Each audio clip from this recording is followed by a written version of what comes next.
প্রান্ত থেকেই আজকে আপনারা যে জ্বলে আগুন জ্বলে দেখছেন আপনাদের প্রত্যেকেই স্বাগত।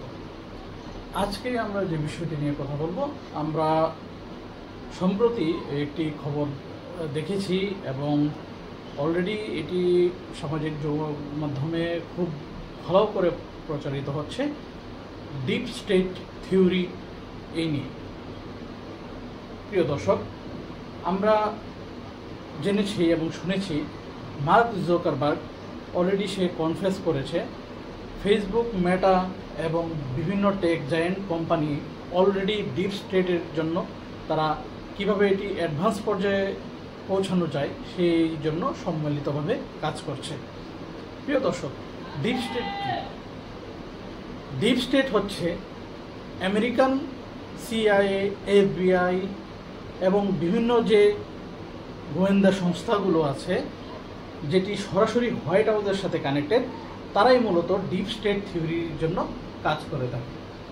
আমরা সমসাময়িক বিভিন্ন গত 3-4 মাস কিংবা পিছনে 6 মাস যদি ঘটনাগুলো পর্যালোচনা করি কিংবা 1 বছরের ঘটনাগুলো পর্যালোচনা করি, বিশ্ব রাজনীতিতে যে ব্যাপক একটি মিল বা সাদৃশ্য আমরা এখন খুঁজে পাচ্ছি, সেটি মূলত এই ডিপ স্টেট থিওরির পেছনে কাজ করছে।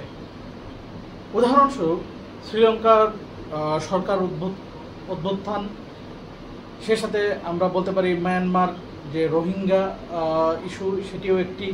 সেখানে সেনা সমর্থিত একটি জান্তা বাহিনী সরকার বর্তমানে প্রতিষ্ঠিত। একই সাথে আমরা দেখতে পাচ্ছি পাকিস্তানে ইমরান সরকারকে হটিয়ে নওয়াজ সরকার সেখানে স্থান দখল করেছে, যেটি সরাসরি আমেরিকান মদতপুষ্ট একটি সরকার হিসেবে কম বেশি সবার কাছে পরিচিত। এটি মূলত ডিপ স্টেট থিওরি। এবং সর্বশেষ সংস্করণ ডিপ স্টেট থিওরির যদি আমরা দেখতে পারি, সেটি হচ্ছে বাংলাদেশের স্বাধীনতা পরবর্তী সর্বপ্রথম যে গণ অভ্যুত্থান, এরশাদ পরবর্তী গণ অভ্যুত্থান, সেটি হচ্ছে এই ডিপ স্টেট থিওরির অন্যতম একটি অংশ, যেখানে বর্তমানে রোল প্লে করছে ডক্টর মোহাম্মদ ইউনুস।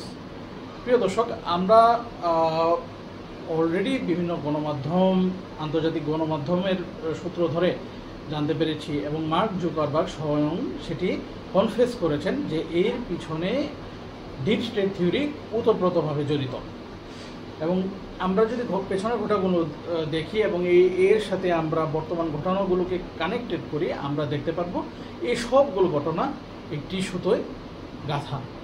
যেমন আমরা খুব সম্প্রতি আমরা খেয়াল করছি সরকার উৎখাত হওয়ার পর থেকে বিভিন্ন ধরনের অরাজকতার পাশাপাশি যে ঘটনাটি বা যে ঘটনাগুলো আমাদের চোখে বেশি নজর কাটছে, তার মধ্যে এই অন্যতম ঘটনাগুলো হচ্ছে বিভিন্ন জেলখানাগুলো থেকে বিভিন্ন ধরনের দাগী আসামিগুলোকে ছেড়ে দেওয়া, বিভিন্ন দুর্ঘটনা, বিভিন্ন ধরনের জঙ্গি তৎপরতায় আসামি যেগুলো বিভিন্ন কারাগারে বন্দী ছিল এতদিন, তারা খুব সহসাই ছাড়া পেয়ে যাচ্ছে।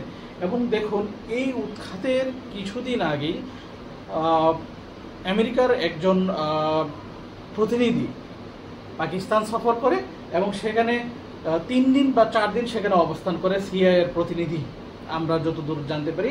বিভিন্ন আন্তর্জাতিক গণমাধ্যমগুলো এইটি কনফার্ম করেছে যে সিআইএর প্রতিনিধি পাকিস্তান সেখানে অবস্থান করে এই উৎখাতের প্রায় 2-3 সপ্তাহ কিংবা মাসখানেক আগে। প্রিয় দর্শক, আমরা এই খবরও পেয়েছি যে বাংলাদেশ বর্তমানে পাকিস্তানের থেকে বিভিন্ন ধরনের অ্যামুনিশন কিনতে প্রস্তুত। তো কথা হচ্ছে, এই এমন একটি সময়ে যেখানে বিভিন্ন ধরনের অর্থের ঘাটতি, বিভিন্ন ধরনের আর্থিক সমস্যা, এই পরিপ্রেক্ষিতে বাংলাদেশ কি করে এই অর্থের যোগান দেয় বিশাল পরিমাণের অ্যামুনিশন কেনার জন্য। স্বাভাবিকভাবেই এটি আমি যে আপনাদেরকে বললাম, তথ্যটি বললাম যে অ্যামুনিশন কেনার ব্যাপারে পাকিস্তান অভ্যুত্থানের মাসখানেক আগেই আমেরিকার একজন সিআইএ প্রতিনিধি সেখানে অবস্থান করে এবং অবশ্যই এটি বোঝা যাচ্ছে যে বিশাল একটি আর্থিক সহযোগিতা আমেরিকার পক্ষ থেকে বা সিআইএর মাধ্যমে এখানে পাকিস্তানে এসেছে। এই যে একটি বিষয় সাম্প্রতিক রাজনীতিকে বিশাল ধরনের অস্থিতিশীল পরিবেশের দিকে ঠেলে দিচ্ছে, এর পিছনে মূলত ডিপ স্টেট কনস্পিরেসি জড়িত। এবং সাংবাদিক বিভিন্ন উচ্চ মহল থেকে আমরা নিশ্চিতভাবে জানতে পেরেছি এটি ডিপ স্টেট থিওরিটি কেবল যে শুধু আমাদের এই বাংলাদেশ কিংবা এই কন্টিনেন্ট জুড়েই রয়েছে। কেবল তা নয়, আমাদের পার্শ্ববর্তী দেশ ভারত এটি অলরেডি এই ডিপ স্টেট থিওরির আওতায় পড়ে গিয়েছে এবং খুব সহসাই হয়তোবা এই ধরনের একটি থিওরি কাজ করতে যাচ্ছে যেখানে মোদী সরকারকে পতন ঘটানো হবে। প্রিয় দর্শক, আপনারা অলরেডি ভারতের বিভিন্ন গণমাধ্যমের বরাতে গতকাল থেকে এই সংবাদটি পেয়ে থাকবেন এবং ভারত বিভিন্ন গণমাধ্যম এই সংবাদটি খুব গুরুত্বের সাথে প্রকাশ করছে। এই ডিপ স্টেট থিওরির পিছনে সরকার উৎখাতের যে বিষয়টি তারা খুব গভীরভাবে উদ্বেগের বিষয় হিসেবে বিবেচনা করছে এবং ভারত সংবাদ মাধ্যম এবং ভারতের জনগণ এই ব্যাপারে খুবই সচেষ্ট। তারা এই বিষয়ে খুব ফলো করে শেয়ার করছে এবং তারা দ্ব্যর্থহীনভাবে এই কনস্পিরেসির বিরুদ্ধে রুখে দাঁড়াতে আগ্রহ প্রকাশ করছে এবং তারা রুখে দাঁড়াচ্ছে।